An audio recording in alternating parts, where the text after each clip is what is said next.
بسم الله الرحمن الرحيم. السلام عليكم ورحمة الله وبركاته.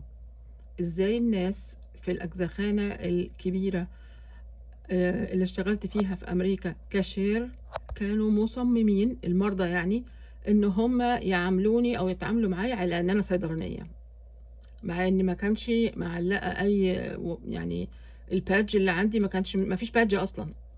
خلاص المحل قاصد كده، على اساس ان انت ما تبقاش عارف مين من الناس دول اللي واقفين دول صيدلي ومين اللي ما هوش صيدلي. هم قاصدين كده. آه، طبعا انا كنت اكبر في السن من الصيدلي نفسه. انا ساعتها كان عندي يعني 36 سنة يمكن او حاجة زي كده.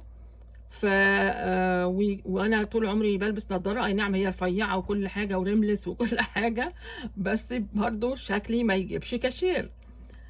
انا واقفه في المكان بتاع الكاشير بس بيسالوني اسئله الصيدلي. هنا بقى في امريكا ما اقدرش اجاوبهم باني على اني صيدلي، مش مسؤوليتي انا ديت. وهو هناك مشغول ومش فاضي، فببص له يعمل لي كده براسه، يعني ايه يعني اتفضلي، او عارف ان انا صيدلانيه. جاوبي انت، جاوبي. فاجاوب، انا بجاوب. وبعدين بعد كده الناس دول مش متعودين على حد يجاوب اصلا، ما حدش فاضلهم، فعايزين حاجه يعني يروحوا للدكتور او كذا.